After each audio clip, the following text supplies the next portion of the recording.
Look at the traditional business world. Look at the advice they give you. They tell you that to build a business, you need a 50-page business plan. You need to pitch to venture capitalists. You need to hire a massive team, rent a shiny office, and prepare to work 80-hour weeks until your eyes bleed. They tell you that you have to destroy your competition and scale your company until it becomes a massive, bloated empire. If you don't do all of that, they tell you, that won't work in the real world. Welcome to the audio masterclass of Rework by Janson and David Heinemeier Janson. These two men are the founders of Basecamp, formerly 37 Signals, a software company that completely revolutionized project management. And they built their wildly profitable, globally recognized company by doing the exact opposite of what the business textbooks tell you to do. This book is a Molotov cocktail thrown directly into a Harvard Business School classroom. Over the next 3 sessions, we are going to unlearn everything you have been taught about work. Take off your tie. Throw away your 5-year plan. Let's get to work. Chapter 1. The illusion of the real world. When you come up with a brilliant, simple, unconventional idea, what is the first thing the experts tell you? That's a cute idea, but it won't work in the real world. The real world is a phrase used by pessimistic people to crush new ideas. To them, the real world is a place where new ideas always fail, where things have to be incredibly complicated, and where you must suffer to succeed. Janson and Fried have a simple response to this. The real world is not a place. It is an excuse. It is an excuse not to try. When Basecamp started, they didn't have an office. They had employees spread across the world who rarely saw each other. They didn't track hours. They didn't have endless meetings. The real-world experts told them it would never work. Today, millions of people use their software, and they are wildly profitable. The real world demands that you write a business plan. Banks want them. Investors want them. But let's be honest about what a business plan actually is. Unless you have a time machine, writing a 50-page document predicting what your business will do in 3 years is not planning. It is guessing. Call it what it is. A business guess. A financial guess. A strategic guess. When you write a plan, you are making decisions in the present about a future you cannot possibly foresee. You are deciding what your customers will want before you even have a single customer. When you write a plan, it becomes a rigid, heavy anchor. You feel obligated to stick to the plan, even when the market changes, even when a new opportunity arises. Chapter 2. Why growing is overrated. If you start a small business, the very first question people ask you is, how big is your company getting? Are you going to scale? We are obsessed with growth. We think a company with 100 employees is automatically better than a company with 10 employees. We think a company with 1,000 employees is the ultimate goal. Janson and Fried point out the massive, unspoken truth about business. Small is not just a stepping stone. Small is a great destination in itself. When you are a small team of 3 people, you are agile. You can change your entire product roadmap in a 10-minute conversation. You don't have middle management. You don't have bureaucracy. You don't have HR departments issuing memos about dress codes. When you hire 100 people, you introduce Massachusetts mass creates friction. Suddenly, to change the color of a button on your website, you have to have 3 meetings, get approval from 2 directors, and consult the legal team. Why do we automatically assume that bigger is better? Harvard and MIT don't try to double their enrollment every year. They know that expanding too fast dilutes their quality. Yet in business, if you don't want to conquer the world, you are seen as a failure. Anyone who runs a 100-person company will tell you that the hardest part of their job isn't the product anymore. The hardest part is managing the 100 people. Chapter 3. The disease of workaholism. In the modern startup world, there is a toxic badge of honor. People brag about how little they sleep. They brag about sleeping under their desks. They brag about working 80-hour weeks. We call them workaholics. We treat them like heroes. Rework delivers a brutal reality check. Workaholics are not heroes. They do not save the day. They simply use up the day. If you are working 80 hours a week, you are not being productive. You are being inefficient. Workaholics miss the point. They try to fix every problem by throwing sheer hours at it. Because they are always working, they never look for ways to be more efficient. They never try to find a simpler solution, because they have already committed to doing things the hard, long way. And there is a darker side to the workaholic. Workaholics create artificial crises. They like the adrenaline of a fire drill. Because they work until midnight, they expect everyone else to work until midnight. They make the people who leave at 5 p.m. feel guilty, even if the people leaving at 5 p.m. are actually getting more done. Furthermore, workaholics are exhausted. When your brain is exhausted, you make terrible decisions. A bad decision made at 2 a.m. by a sleep-deprived founder can cost the company thousands of hours to fix later. Chapter 4. Scratch your own itch. How do you figure out what to build? How do you find a product that people actually want to buy? Traditional business tells you to conduct focus groups. They tell you to analyze market trends, look at demographic data, and try to guess what a 45-year-old accountant in Ohio might want to buy. This is incredibly difficult because you are trying to read someone else's mind. You don't know what they really want. They probably don't even know what they really want. There is an infinitely easier, more reliable way to create a great product. Scratch your own itch. Look at James Dyson. He was vacuuming his house, and he realized his vacuum cleaner kept losing suction because the bag was clogged. He didn't conduct a focus group. He was just annoyed. So he went to his garage and invented the bagless cyclonic vacuum. He scratched his own itch. Look at Bill Bowerman. He was a track coach who wanted a lighter running shoe for his athletes. He went to his kitchen, poured rubber into his wife's waffle iron, and created the first Nike shoe. He scratched his own itch. When Basecamp started, they were a web design agency. They had too many clients and their projects were getting chaotic. They tried all the project management software on the market, and it was all bloated, complicated, and terrible. So they built a simple tool just for themselves. They used it to manage their own projects. Eventually, clients started asking, "Hey, what is this tool you're using? Can we use it?" Basecamp became a multimillion-dollar product precisely because it was built to solve a real problem that the founders were experiencing every single day. When you build a product for yourself, you are your own target market. You know immediately if a feature is good or bad. You know immediately if the interface is confusing. You don't have to wait for focus group data. You just ask yourself, does this solve my problem? If you have a problem, chances are thousands of other people have the exact same problem. Build the solution for yourself and then sell it to them. Chapter 5. Draw a line in the sand. Execution is everything. Let's talk about ideas. Everyone has ideas. You have probably had a brilliant idea for an app, a restaurant, or a book while taking a shower. And then 2 years later, you see someone else launch that exact app or open that exact restaurant. You get angry.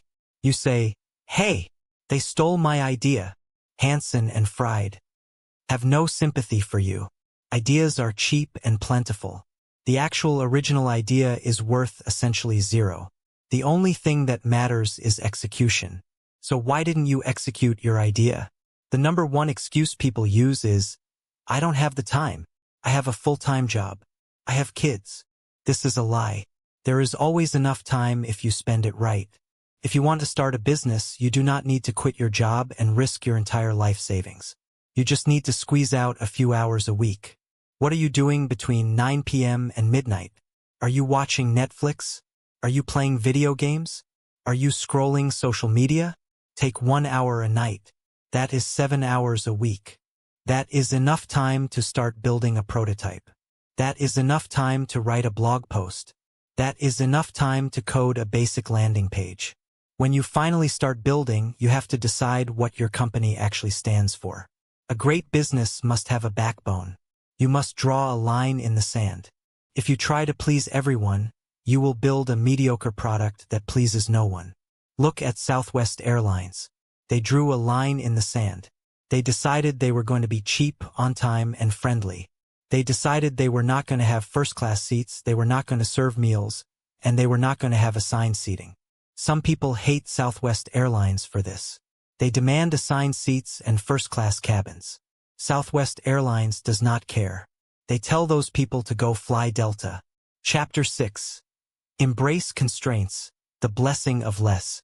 When people start a project, they inevitably complain about what they don't have. We don't have enough time. We don't have enough money. We don't have enough developers. They think that if they just had a massive venture capital injection, or 20 more employees, all their problems would be solved. Janson and Fried flipped this completely upside down. Constraints are not a curse. Constraints are a blessing. When you have unlimited time and unlimited money, you do something incredibly dangerous. You get sloppy. You overthink. You throw money at problems instead of throwing creativity at them. Think about a writer. If you tell a writer, write a story, you can make it as long as you want. They might spend 10 years writing a bloated, boring 1,000-page manuscript.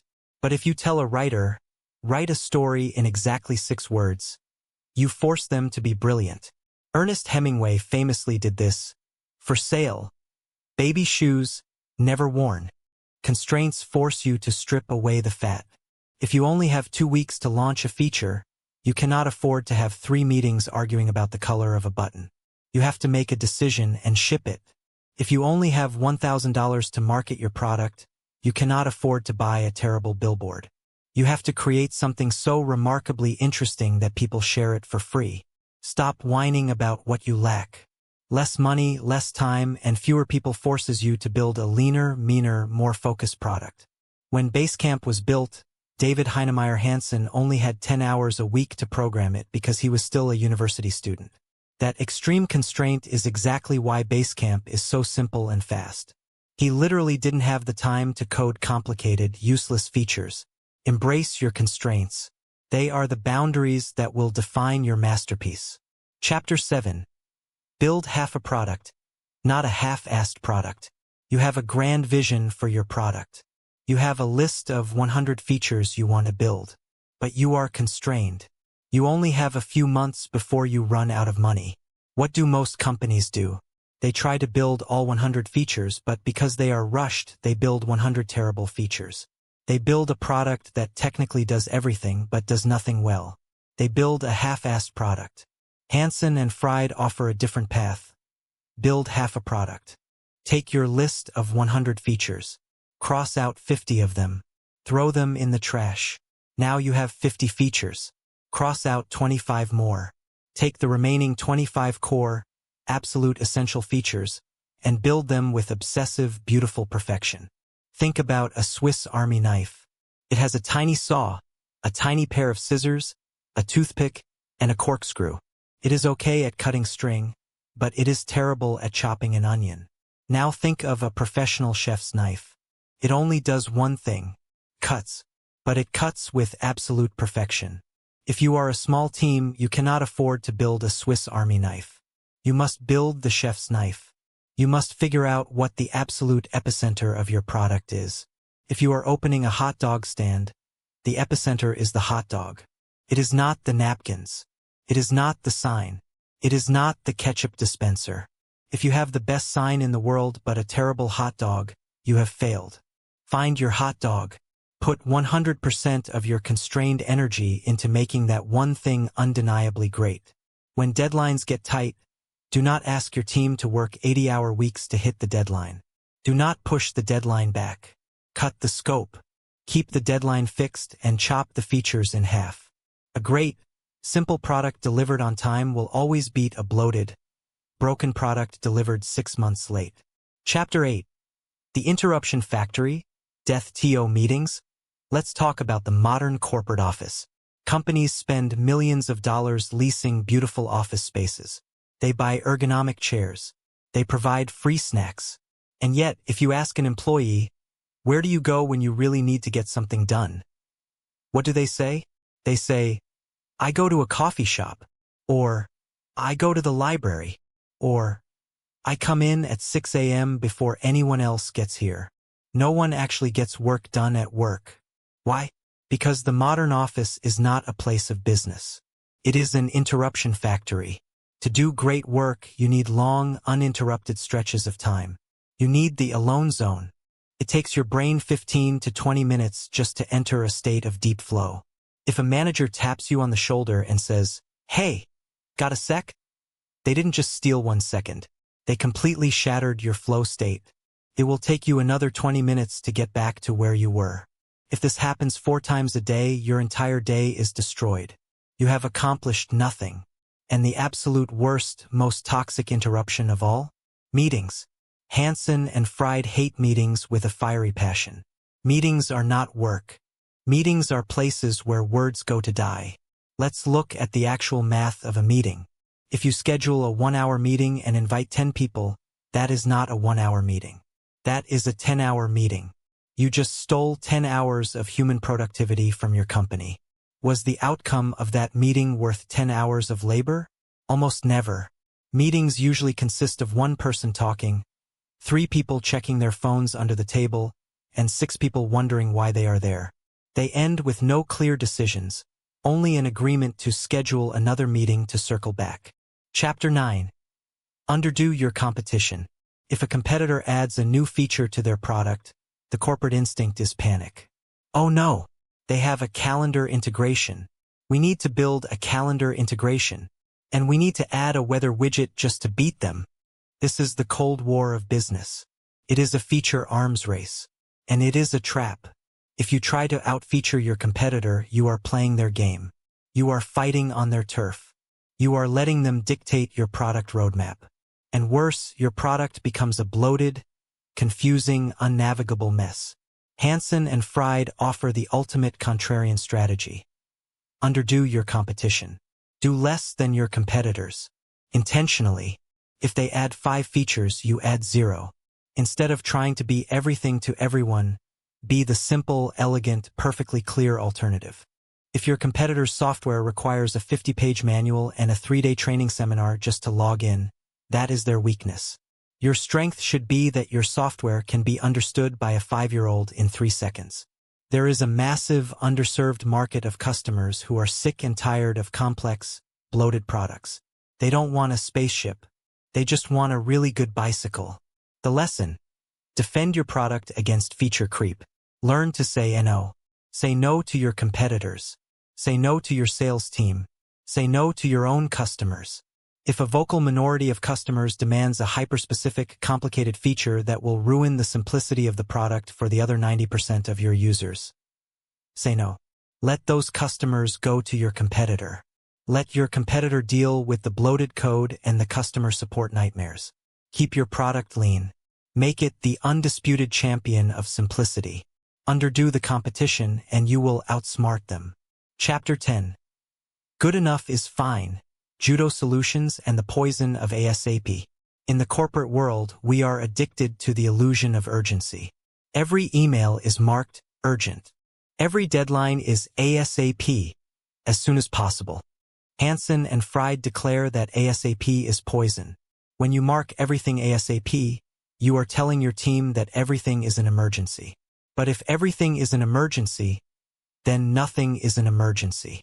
You are inducing chronic stress, burning out your team, and destroying their ability to prioritize. The word ASAP artificially inflates the importance of trivial tasks. Stop using it. Because we are stressed and everything is marked ASAP, we tend to over-engineer our solutions. If a customer complains that they can't find the export button, the engineering team might say, "We need to completely redesign the entire user interface. It will take 3 months and cost $50,000. That is a brute force solution. Instead, look for a judo solution. Judo is a martial art based on maximum efficiency with minimum effort.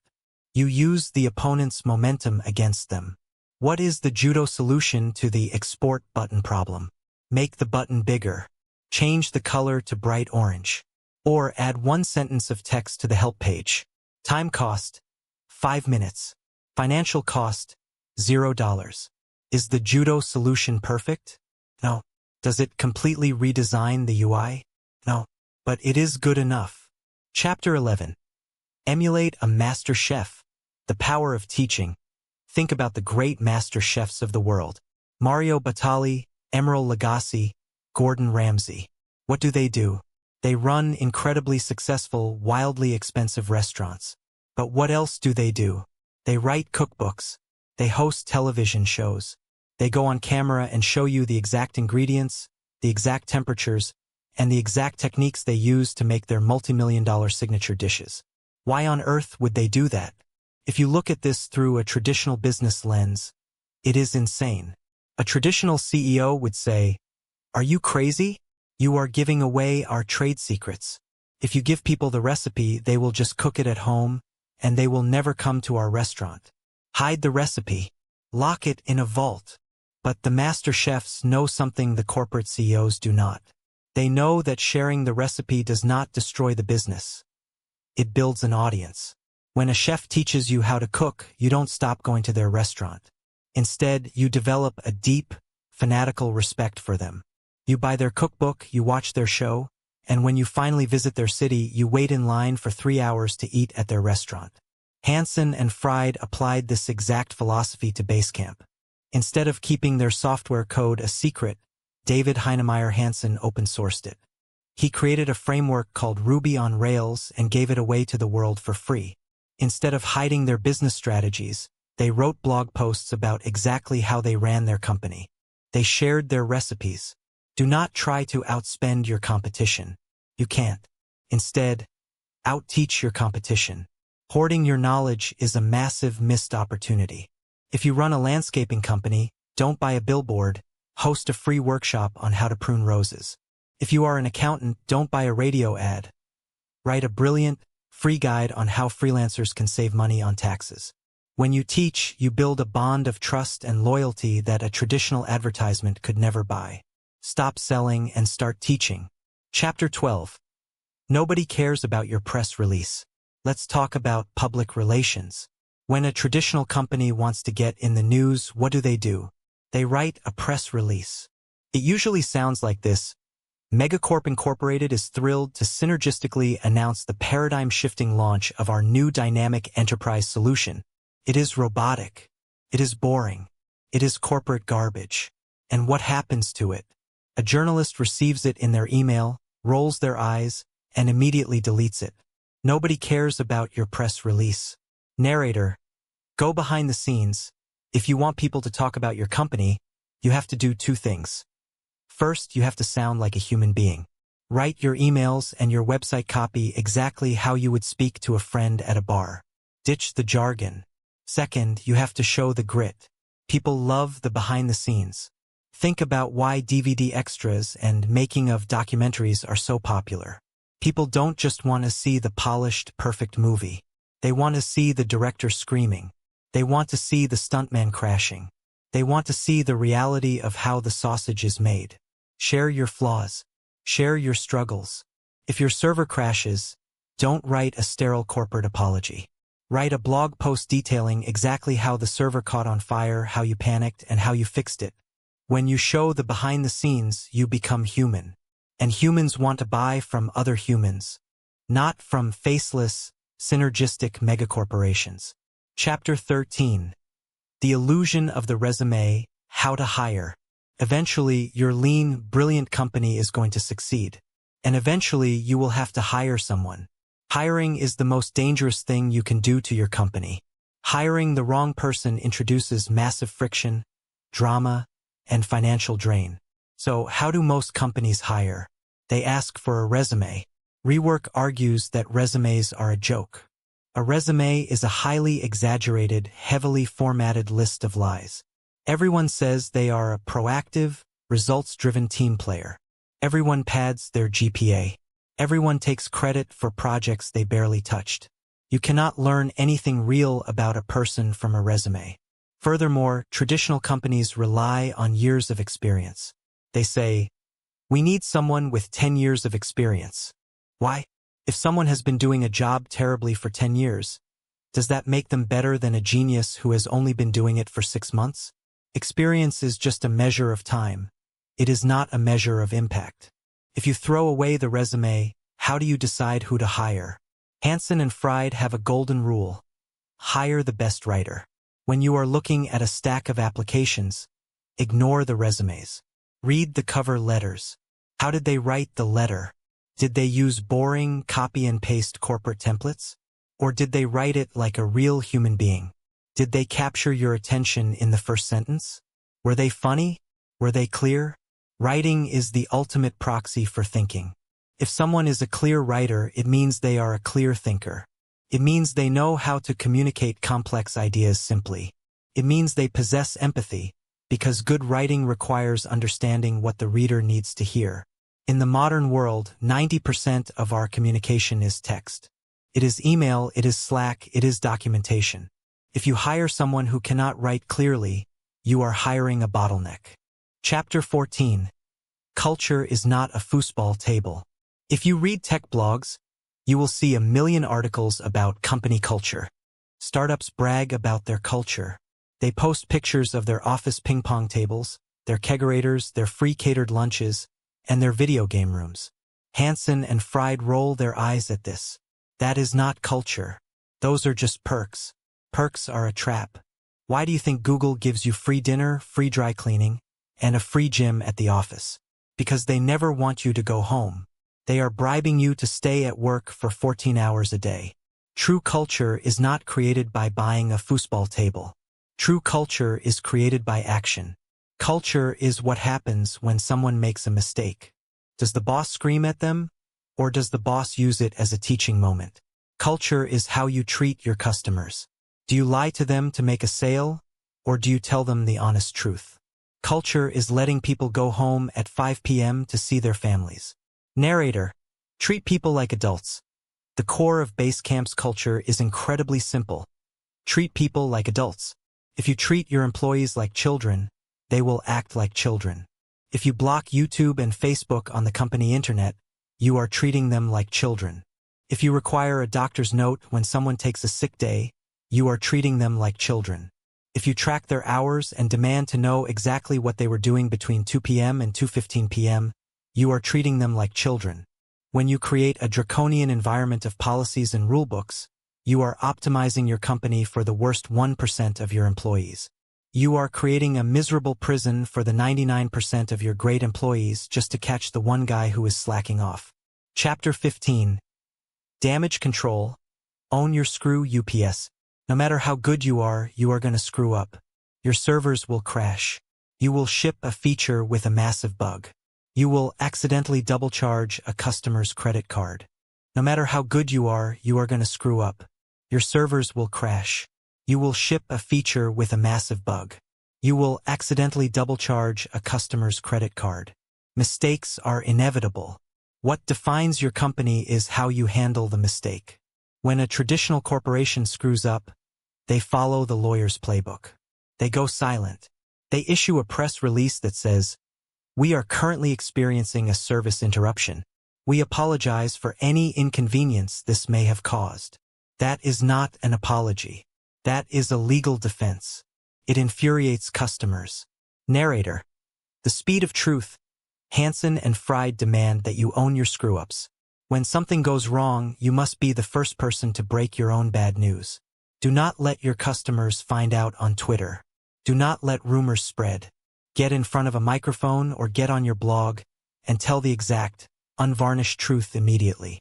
Our servers crashed because someone on our team pushed a bad line of code. It was entirely our fault.